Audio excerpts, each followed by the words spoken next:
दोस्तों, स्वागत है आप सभी लोगों का सम्राट एकेडमी में। तो दोस्तों, मेरा नाम है आकाश और स्टूडेंट इस वीडियो में हम बात करने वाले हैं क्लास 10th के इतिहास के बारे में। ठीक है, जैसा कि जानते हैं कि 2021 बोर्ड एग्जाम में टोटल मात्र 3 ही चैप्टर ऐसा दिया है जो 2000 बोर्ड एग्जाम में आएगा। ठीक है, तो 2 चैप्टर का मैं chapter wise most important question बता दिया हूँ। अगर वीडियो नहीं देखा तो डिस्क्रिप्शन बॉक्स में लिंक मिलेगा और उसको देख लीजिएगा। आज ये तीसरा चैप्टर, आज के बाद आपका इतिहास खत्म। ठीक है, क्योंकि 2 चैप्टर मैंने बता दिया था, एक ही चैप्टर बचा था, इसको भी मैंने कंप्लीट कर लिया। भूगोल का मैंने मोस्ट इंपोर्टेंट क्वेश्चन बता दिया 2 घंटे की वीडियो में पूरा, और चैप्टर वाइज भी बताया। तो चैनल के प्लेलिस्ट पे जाकर उसको देख सकते हैं। ठीक है, तो इतिहास भूगोल का आज काम खत्म। ठीक है, अब नागरिक शास्त्र और शास्त्र लगेंगे, उसको भी खत्म कर देंगे। और साइंस की वीडियो और मैथ की वीडियोज और इंग्लिश की वीडियोज प्रोवाइड हो ही रही है। ठीक है, देख ही रहे हैं आप लोग। ठीक है, तो इस वीडियो को ज़्यादा से ज़्यादा लाइक कीजिए और चैनल पर प्लीज चैनल को सब्सक्राइब कर लीजिए और बेल आइकन को भी प्रेस कर लीजिए स्टूडेंट। ठीक है, चलिए आज की वीडियो में स्टार्ट करते हैं। पहले भूमंडलीय विश्व का वर्णना, ये चैप्टर 3 है, इसका नाम है कि भूमंडलीय विश्व का वर्णना। सबसे पहले हम विकल्प प्रश्न से स्टार्ट करेंगे इन टॉपिकों को, और धीरे धीरे पढ़ते और सब कुछ हम लोग कवर कर लेंगे। जैसा कि स्टूडेंट देख पा रहे हैं कि क्वेश्चन नंबर फर्स्ट आपकी स्क्रीन पे आ गया है। और क्वेश्चन नंबर पहला आपसे ये कह रहा है कि दक्षिण अमेरिका के एल डोराडो किस लिए प्रसिद्ध है। कह रहा है कि जो दक्षिण अफ्रीका के जो एल डोराडो हैं वो किसके लिए प्रसिद्ध है, बताइए। सोने के लिए, हीरो के लिए, कि कोयला खानों के लिए, कि तांबा की खान के लिए। ठीक है, तो चलिए स्टूडेंट आप बताइए कि इसका सही आंसर क्या होगा। तो मैं आपको बता दूं कि जो दक्षिण अफ्रीका के एल डोराडो है वो सोने के लिए प्रसिद्ध है। किसके? सोने के लिए स्टूडेंट। ठीक है, ऑप्शन इस क्वेश्चन का क्या हो जाएगा, सही आंसर हो जाएगा। दोस्तों उम्मीद करता हूं कि ये पहला क्वेश्चन आप लोगों ने क्लियर कर लिया होगा। ठीक है, चलिए इसी के साथ हम बढ़ेंगे अगले क्वेश्चन की ओर। क्वेश्चन नंबर दूसरे की ओर। स्टूडेंट क्वेश्चन नंबर दूसरा यह है कि वैश्विक कृषि अर्थव्यवस्था का विकास कब हुआ। वैश्विक कृषि अर्थव्यवस्था का विकास कब हुआ? 1850 में, 1860 में, 1885 में, 1890 में। चलिए स्टूडेंट बताइए इसका सही आंसर क्या होगा स्टूडेंट। ठीक है, चलिए आप लोग उम्मीद करता हूँ कि आपने सही आंसर बता दिया होगा।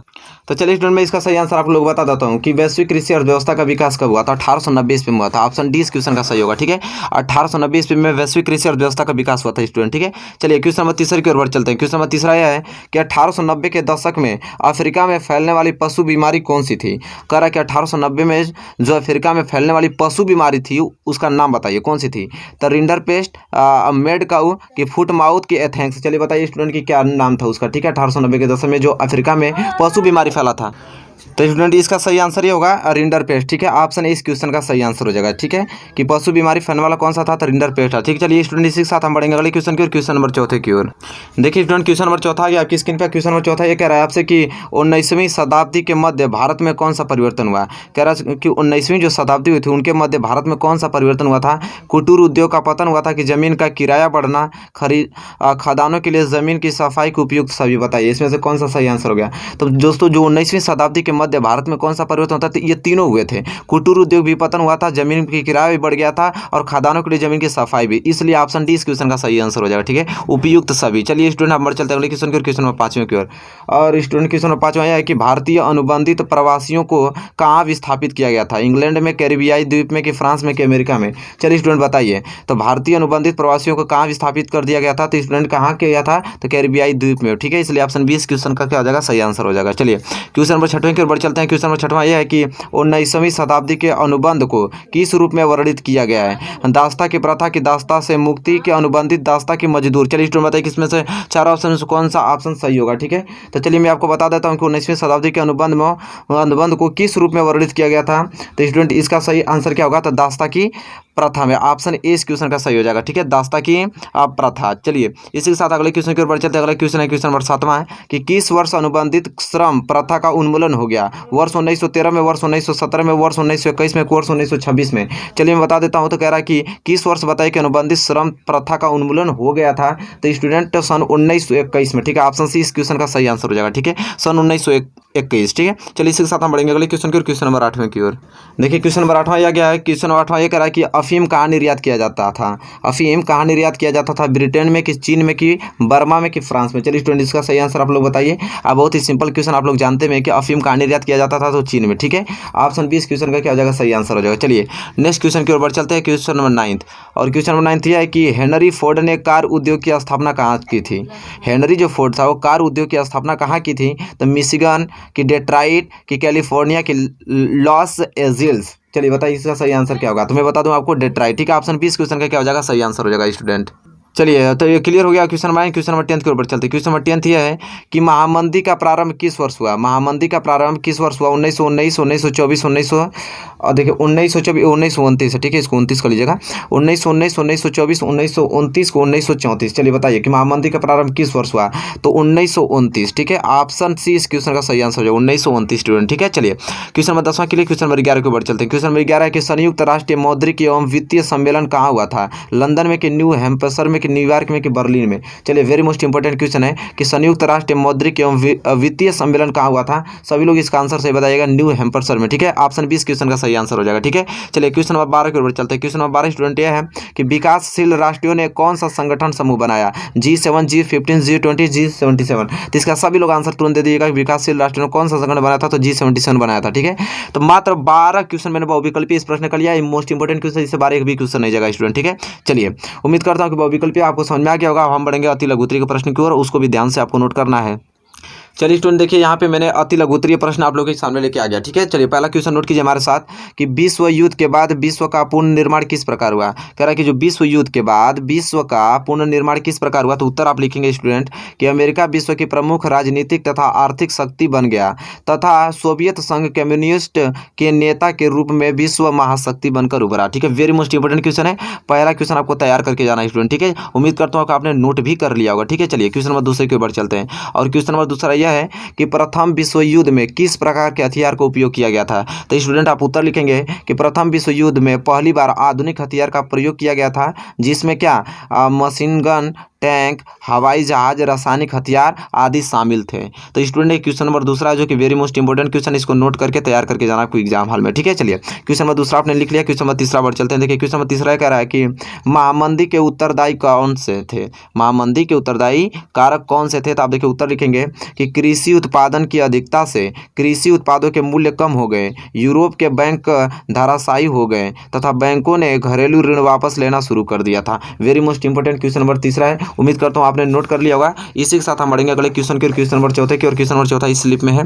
और क्वेश्चन नंबर चौथा हमारे साथ नोट कीजिए कि अंग्रेजों ने भारतीयों से किस प्रकार की खेती के लिए दबाव बनाया था? अंग्रेजों ने उस समय भारतीयों से किस प्रकार की खेती के लिए दबाव बनाया था? तो आप उत्तर लिखेंगे कि अंग्रेजों ने भारतीय किसानों पर नील तथा अफीम की खेती के लिए दबाव बनाया गया था, ठीक है। किसके लिए? नील के लिए और अफीम की खेती के लिए दबाव बनाया था अंग्रेजों ने उस समय भारत को, ठीक है। चलिए क्वेश्चन नंबर चौथा क्लियर हो गया। क्वेश्चन नंबर पांचवा नोट कीजिए हमारे साथ, भूमंडलीयकरण क्या है? भूमंडलीयकरण क्या है? तो उत्तर लिखेंगे कि विविध देशों के आर पार के लोगों समान तथा सेवा गतिविधियों को भूमंडलीकरण कहते हैं, ठीक है। विविध देशों के आर पार के लोगों समान तथा सेवा गतिविधियों को क्या कहा जाता है स्टूडेंट? भूमंडलीयकरण कहलाता है। Very most important question, question number 5 आपने नोट कर लिया होगा स्टूडेंट। हम बढ़ेंगे अगले क्वेश्चन की, क्वेश्चन नंबर 6वां। और क्वेश्चन नंबर 6वां ये कह रहा है कि रेशम मार्ग क्या थे? रेशम मार्ग क्या थे स्टूडेंट? उत्तर देंगे आप कि रेशम मार्ग व्यापारिक और सांस्कृतिक संपर्क का एक ऐसा मार्ग था जो एशिया के बड़े भागों को परस्पर जोड़ने के साथ यूरोप तथा उत्तरी अफ्रीका से क्या करता था? उसको जोड़ता था स्टूडेंट। वेरी मोस्ट इंपोर्टेंट है, रेशम मार्ग क्या था? इसको आपको नोट कर लेना स्टूडेंट, याद कर भी कर लेना, ठीक है। चलिए क्वेश्चन नंबर 7वें की ओर चलते हैं। और क्वेश्चन नंबर 7वां ये अति लघुत्तरीय का लास्ट क्वेश्चन, इसके बाद हम लघुत्तरीय दीर्घ देखेंगे, ठीक है। क्वेश्चन नंबर 7वां है कि कांस ला से क्या आशय? कारण ला से क्या आशय है? तो आप उत्तर लिखेंगे जमींदारों के दबाव के कारण सरकार ने काल्स जिसे मक्का के आयात पर प्रतिबंध लगा दिया। इस कानून को सामान्यतः काल्स ला के नाम से जाना जाता है। वेरी मोस्ट इंपोर्टेंट क्वेश्चन है। देखिए मात्र 7 ही अति लघुत्तरीय मैंने प्रश्न डिस्कस किया, इसके अलावा एक भी क्वेश्चन नहीं जाएगा इस चैप्टर से, ठीक है। चलिए अब हम बढ़ेंगे लघुत्तरीय के प्रश्न की ओर। और लघुत्तरीय प्रश्न इंपोर्टेंट देखेंगे। चलिए हमारे साथ नोट कीजिए। और लघुत्तरीय प्रश्न आपकी स्क्रीन पे आ गया, जिसका जानते हैं कि मैं प्रश्न आपको बता रहा हूँ, इसका उत्तर ढूंढ के आपको लिखना ही है। आप 2-3 विद्या क्वेश्चन से ढूंढने को मिल जाएगा, ठीक है। क्योंकि जानते हैं बहुत बड़ा लिखना पड़ जाता है, इसलिए हम लिख नहीं पाऊंगा, अकेले कितना मेहनत कर पाऊंगा बताइए स्टूडेंट। 3-4 वीडियो डेली अपलोड करना पड़ता है, तो आप भी थोड़ा अपना हेल्प कीजिए, ठीक है। चलिए पहला क्वेश्चन नोट कीजिए, लेकिन तैयार करके जाइएगा। अगर अच्छा देखिए आप लोग मतलब कह रहे हैं कि 90% आ जाएगा कि नहीं, आपके चैनल से पढ़ के 95% आ जाएगा, बिल्कुल आ जाएगा। लेकिन इन प्रश्नों को आप तैयार कीजिए, क्योंकि मैं इसका सोल्यूशन तो करा नहीं रहा हूँ, तो ईमानदारी से आप ढूंढ के लिखेंगे तभी तो आपको 90% आएगा, समझ रहे हैं। चलिए लिखिए पहला क्वेश्चन, 17वीं सदी से पहले होने वाले आदान प्रदान के 2 उदाहरण दीजिए। एक उदाहरण एशिया से और एक उदाहरण अमेरिका महाद्वीपों के बारे में चुने। देखिए कितना मोस्ट इंपोर्टेंट क्वेश्चन, इसको तैयार करके जाना है। प्रीवियस ईयर क्वेश्चन देख सकते हैं आप, ठीक है। चलिए क्वेश्चन नंबर दूसरा नोट कीजिए कि बताइए कि पूर्व आधुनिक विश्व में बीमारियों के वैश्विक प्रसार ने अमेरिका भूभागों के उपनिवेशीकरण में किस प्रकार मदद की? देखिए very most important question number दूसरा भी है, इसको भी साथ आपको नोट ही करना है, ठीक है। इसको तैयार करके जाना। देखिए मैं इसका तो भाई जिम्मेदारी नहीं ले रहा हूँ, क्योंकि मैं इसका उत्तर दे ही नहीं नहीं रहा हूँ, आपको अपनी ईमानदारी से इसको याद न करना पड़ेगा। जिसका मैं उत्तर दे रहा हूँ तो वो तो भाई अब मैं तो करा ही दे रहा हूँ, इसको ईमानदारी से अपना करना है, ठीक है। चलिए क्वेश्चन तीसरा नोट कीजिए। आधुनिक तकनीक ने खाद्य उपलब्धता को कैसे पूरे विश्व में पहुंचाया, स्पष्ट कीजिए। देखिए वेरी मोस्ट इंपॉर्टेंट क्वेश्चन है। क्वेश्चन नंबर चौथा नोट कीजिए। महामंदी के कारणों की व्याख्या कीजिए। मैं पढ़ता जा रहा हूँ, आप मतलब इसको सीरियस लीजिएगा, मैं पढ़ता जा रहा हूँ, आप तुरंत नोट कीजिए, इसका तुरंत सोल्यूशन ढूंढ के लिखिए, ठीक है। महामंदी के कारणों की व्याख्या कीजिए। चलिए क्वेश्चन नंबर पांचवा देखिए। G77 देशों से आप क्या समझते हैं? G77 को किस आधार पर ब्रेटन वुड्स की जुड़वा संतानों की प्रतिक्रिया कहा जा सकता है, व्याख्या कीजिए। चलिए इसको नोट कर लीजिए स्टूडेंट। अब देखिए क्वेश्चन नंबर छठवां नोट कीजिए। ब्रेटन वुड्स समझौता का क्या अर्थ है? ब्रेटन वुड्स समझौता का क्या अर्थ है, इसको भी नोट कर लीजिए। क्वेश्चन 6 आपने नोट कर लिया। क्वेश्चन 7 नोट कीजिए हमारे साथ कि विश्व अर्थव्यवस्था को सुनिश्चित करने में ब्रेटन वुड्स ने क्या भूमिका निभाई। मात्र 7 क्वेश्चन मैंने इसमें आपका कंप्लीट हो गया। लघु उत्तरीय प्रश्न, इसको आपको तैयार करके स्टूडेंट जाना है, ठीक है। चलिए अब लास्ट इस चैप्टर के हम पढ़ते हैं क्या, दीर्घ उत्तरीय प्रश्न। दीर्घ उत्तरीय प्रश्न मैंने कुछ 3-4 लिखा है और उसको आपको तैयार करके ही जाना है। इस चैप्टर का मोस्ट इंपॉर्टेंट क्वेश्चन बहुत ही महत्वपूर्ण है, ठीक है। चलिए पहला नोट कीजिए स्टूडेंट। 19वीं शताब्दी में भारत से विदेश में श्रमिकों को क्यों ले जाया गया? ये श्रमिक अधिकतर किस देश के थे?